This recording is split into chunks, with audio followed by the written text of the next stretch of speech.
Saudações, sou Jaya Dwaita e meu objetivo é aproximar você do conhecimento que poderá te levar para perto de sua maior meta, do seu maior objetivo e dos valores significativos em sua vida. E nesta nova temporada nós estudaremos o Ashtanga Yoga de Patanjali, onde falaremos em detalhes os 8 degraus do processo de yoga segundo a visão clássica dada por Patanjali.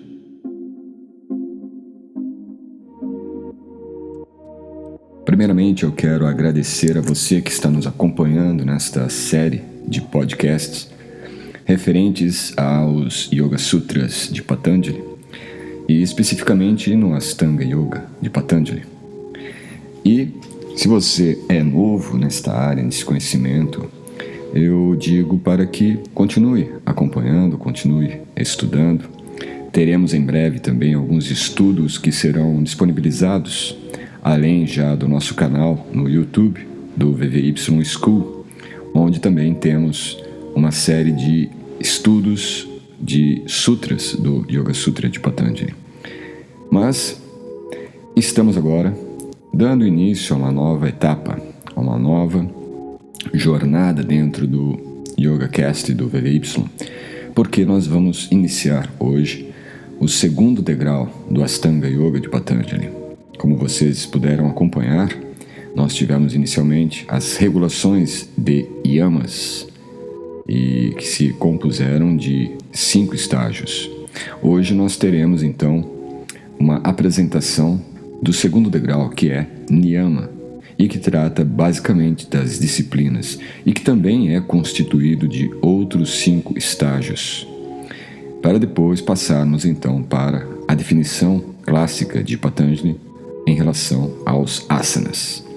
Mas o que seriam então os niyamas?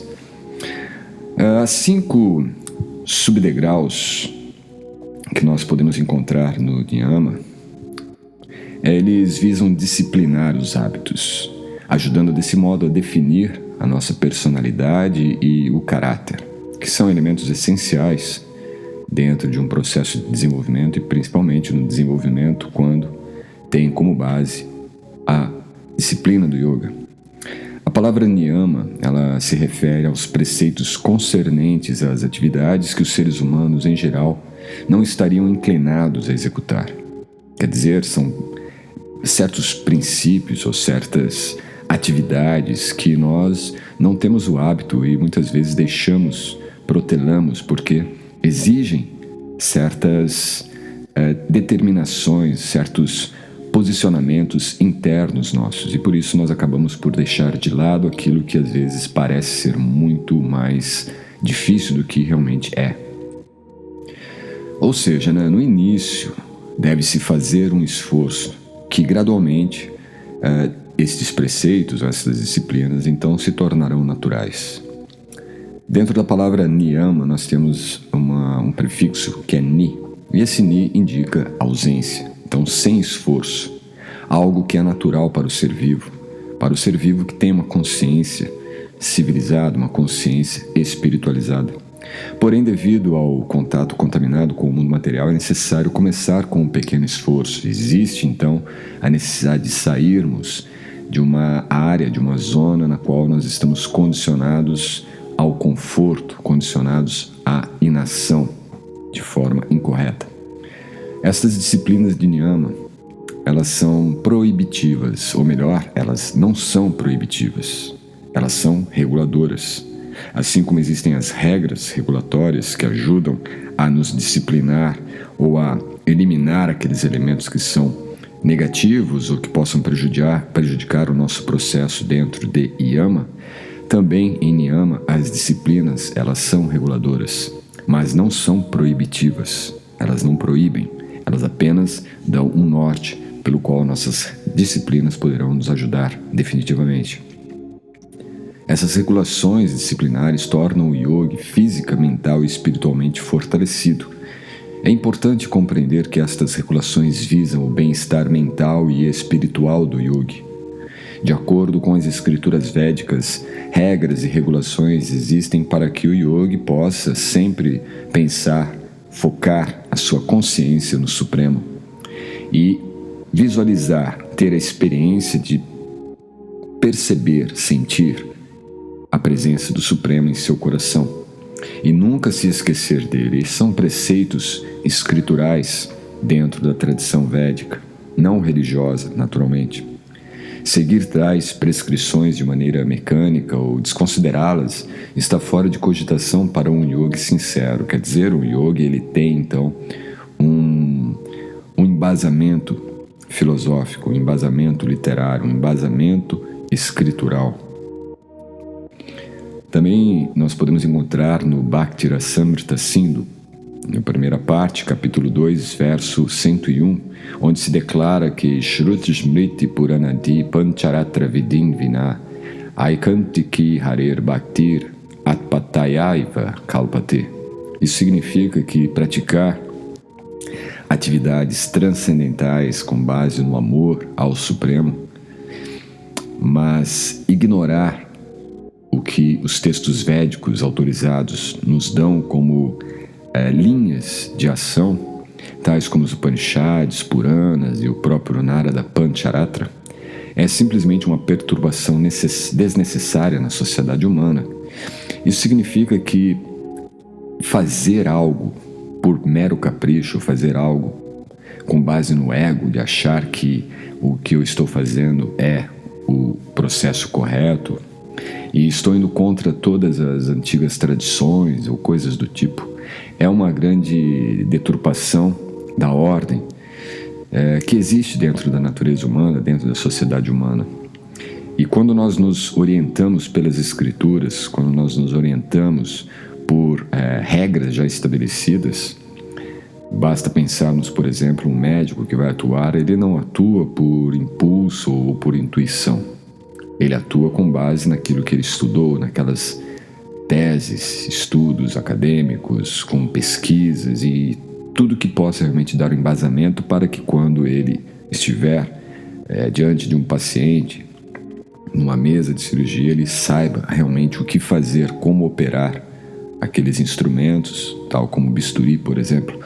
Da mesma forma, quando nós vamos pensar em desenvolvimento espiritual, como vamos pensar no desenvolvimento através do yoga de forma realmente fundamentada e não especulada, naturalmente nós temos que ter base em literaturas, em escrituras, porque se nós não nos situarmos com base nestas raízes do conhecimento, certamente estaremos prejudicando a nós, prejudicando aqueles a quem estamos dirigindo o conhecimento e, consequentemente, desestruturando, desequilibrando toda a sociedade. Isto é visivelmente mesmo presente na situação social, na situação moderna, né, em que nós vivemos, e tudo então indica que por termos ou por se perder esta base literária, base filosófica, base escritural, não é? Termos uma referência que seja uma referência fidedigna e não uma referência apenas de achismos, especulações. Isto se aplica muito no yoga e é o que Patanjali também aplica dentro do Yoga Sutra como bases. Todas elas não foram criadas por ele. Elas foram, sim, fundamentadas em escrituras anteriores a ele. Então, desse modo, deve-se segui-las, né? Seguir essas disciplinas de niyama de maneira natural e com consciência de desenvolver o autocontrole, porque as disciplinas elas têm uma finalidade primária que é do nosso autocontrole.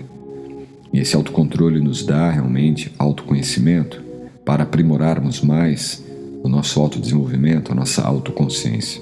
Embora sejam ainda externas e estejam ligadas ao âmbito da moral e ética, tanto yama quanto niyama são de grande importância, se não que essenciais dentro do Ashtanga Yoga.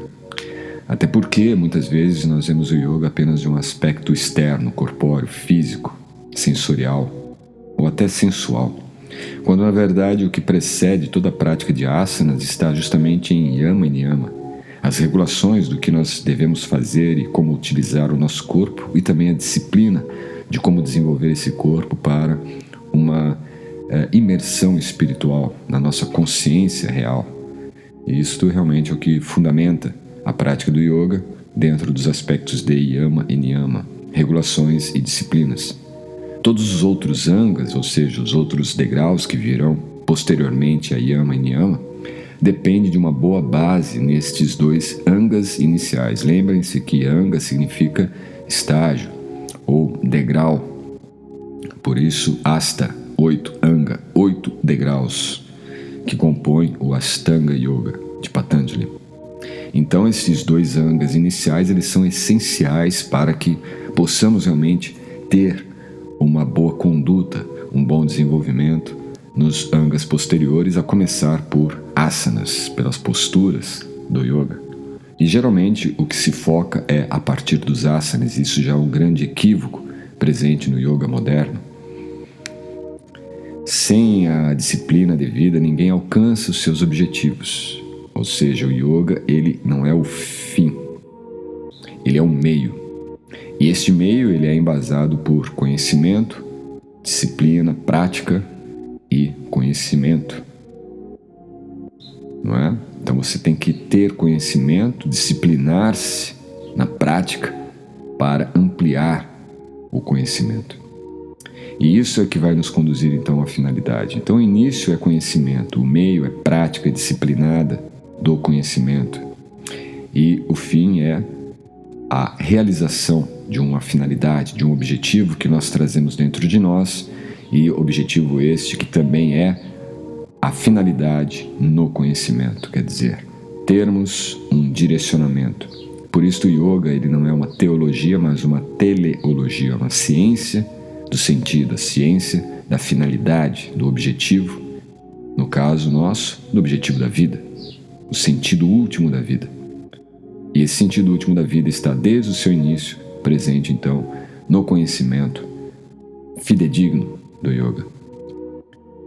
No próximo podcast, nós então iniciaremos estes estágios internos do Niyama, a começar pelo Saucha, que se refere à limpeza física e também à limpeza mental. Até a próxima. Namaskar.